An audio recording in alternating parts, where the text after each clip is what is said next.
एक बार प्रेम से बोलिए बागेश्वर धाम की।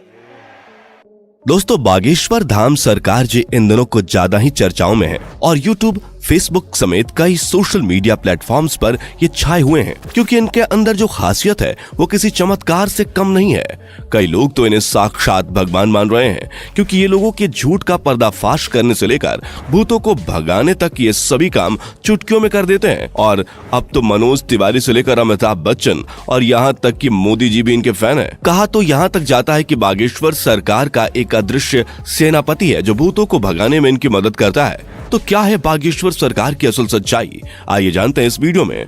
दोस्तों, यूं तो हमारे देश में कई बाबा आए और कई गए, कई सारे लोगों ने उनके आश्रम में माथे टेके, यहाँ तक कि बड़े बड़े फिल्मी सितारों ने भी इनके दरबार में अपनी हाजिरी लगाई। लेकिन इस समय जो प्रसिद्धि बागेश्वर महाराज जी को मिल रही है वो आज तक किसी को नहीं मिली है। लंबे लंबे बालों वाले, माथे पर चंदन और अक्सर सर पर पगड़ी बांधे नजर आने वाले बागेश्वर धाम सरकार जी की बात ही कुछ और है। और इस चीज का सबसे बड़ा सबूत बड़े बड़े फिल्मी सितारों का इनके दरबार में आके इनके प्रवचन और गीत सुनना है। फिर चाहे मोदी सरकार के सबसे दिग्गज नेता मनोज तिवारी हों या फिर साउथ इंडियन फिल्म इंडस्ट्री के सुपरस्टार सुमन तलवार, जिन्होंने बागेश्वर धाम आकर बाबा के नाम पर ठुमके भी लगाए और हाथ जोड़कर नमस्कार भी किया। अभी हाल ही में सदी के महानायक अमिताभ बच्चन जी की एक वीडियो बहुत ज्यादा वायरल हो रही है जिसमें वो बैठकर बाबा के कीर्तन का आनंद ले रहे हैं। लेकिन दोस्तों, ये एक रात का चमत्कार नहीं है बल्कि इसके पीछे एक ऐसे बच्चे की कहानी छुपी हुई है जिसके संघर्ष के बारे में जानकर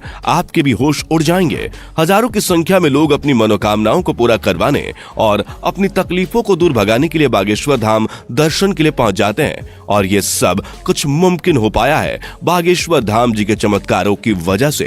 कहा जाता है कि स्वयं हनुमान जी की कृपा बागेश्वर बाबा के ऊपर बनी हुई है और उन्हीं की असीम शक्तियां हैं जिनकी सहायता से बागेश्वर धाम सरकार किसी के भी मन की बात को जान लेते हैं और उसके बताने से पहले ही कागज पर उसकी समस्याएं लिख देते हैं, जिसके कई सारे प्रमाण आपने इनके वायरल वीडियोस में देखे ही होंगे। स्टेज पर आकर जब कोई अपनी परेशानी बताता है तो बागेश्वर महाराज उसे पहले से ही लिखे हुए पर्चे को पढ़ने के लिए कहते हैं, जिसे देखकर भक्तगण पूरी तरह से आश्चर्यचकित रह जाते हैं क्योंकि उन्होंने अभी तक अपनी दुखों को और परेशानी को बाबा को बताया भी नहीं था। उससे पहले ही उनके बारे में बाबा पर्चे पर लिख चुके थे, जिसके बाद बाबा सभी के सामने परेशानियों का हल बताते हैं और भक्तों को ये विश्वास दिलाते हैं कि उनकी परेशानियां दूर हो जाएंगी। लेकिन दोस्तों, आपको बता दें कि बागेश्वर धाम काफी सख्त मिजाज के भी हैं क्योंकि अगर कोई इनके सामने झूठ बोलता है या फिर गलत नीयत के साथ अपनी इच्छाएं लेकर पहुंचता है तो ये उसकी पोल खोलने में भी कोई कसर नहीं छोड़ते।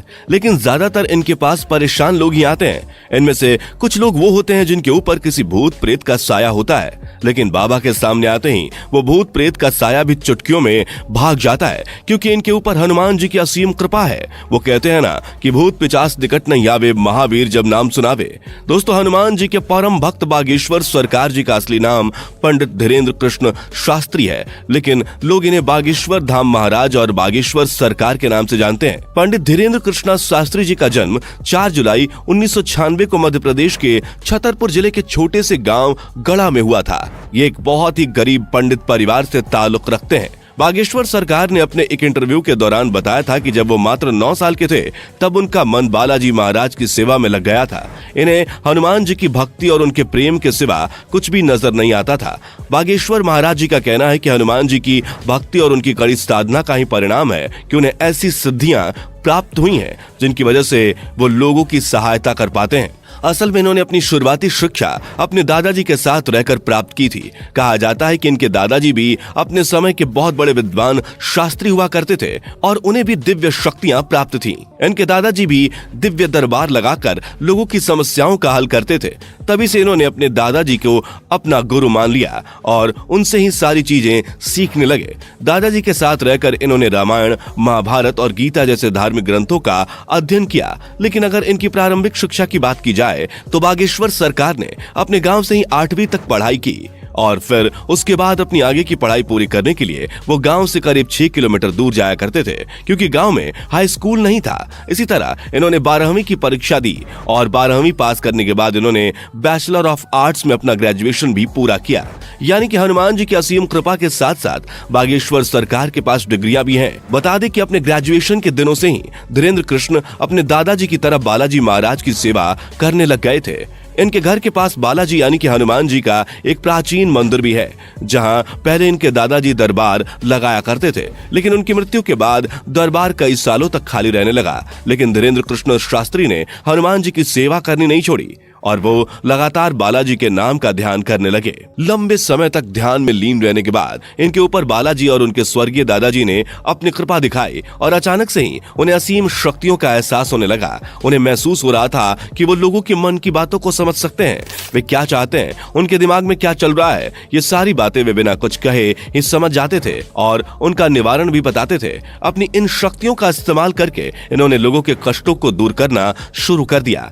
लोग जब इनके पास अपनी समस्या लेकर आते थे तो ये पहले से ही उनके मन की बात समझकर उन्हें समस्या का समाधान बता देते थे। धीरे धीरे धीरेन्द्र शास्त्री जी को ये समझ में आ गया कि उनके अंदर उनके दादाजी की ही तरह दिव्य शक्तियां मौजूद हैं। तब जाकर उन्होंने अपना दरबार लगाना शुरू किया और यहीं से धीरेन्द्र कृष्णा शास्त्री बागेश्वर धाम सरकार के नाम से फेमस होने लगे। मंगलवार और शनिवार को अपना धाम लगाकर ये भक्तों के दुख तकलीफों का निवारण करते हैं। जिनकी अर्जी लगती है उन्हें बागेश्वर धाम अपने पास बुलाते हैं और उसकी समस्या को उसके बिना कुछ बोले ही सवाल और सवालों का हल एक पर्चे में लिख देते हैं, जिससे लोगों का विश्वास बागेश्वर धाम पर और भी ज्यादा बढ़ने लगा है। आप ये जानकर हैरान रह जाएंगे कि बागेश्वर धाम सरकार ने केवल भारत में ही नहीं बल्कि पूरी दुनिया में अपने दरबार लगाए हैं और लाखों की भीड़ इकट्ठा करके उनके दुखों का निवारण किया है। कुछ लोग तो इन्हें साक्षात भगवान का दर्जा देते हैं। हालांकि कुछ महिलाएं ऐसी भी हैं जो बागेश्वर धाम सरकार की खूबसूरती को देखकर उनके ऊपर अपना दिल हार बैठती हैं और उनकी बातें सुनने और उन्हें एक नजर देखने के लिए उनके धाम पहुंच जाती हैं। लेकिन अपने सख्त मिजाज के लिए मशहूर बागेश्वर महाराज जी का ध्यान इस तरह की चीजों पर बिल्कुल भी नहीं जाता। वैसे दोस्तों, हमारे देश में जहां बाबाओं और तांत्रिकों की छवि इतनी ज्यादा खराब हो गई है, जिनमें से आधे से ज्यादा तो जेल की हवा खा रहे हैं, जैसे ही जनता किसी बाबा पर अपना विश्वास दिखाती है वैसे ही उसके काले कारनामों का चिट्ठा खुलने लगता है, जिस वजह से लोग अब इन चीजों पर विश्वास करने से घबराने लगे हैं। इस माहौल में अगर कोई 26 वर्षीय शख्स अपनी दिव्य शक्तियों से लोगों को हैरान कर दे तो दुनिया के मन में सवाल तो उठेंगे ही और इन्हीं सवालों का जवाब ढूंढने के लिए कई मीडिया कर्मी भी बाबा के दरबार में चोरी चुपके जा चुके हैं ताकि वो बागेश्वर धाम की सच्चाई जान सकें।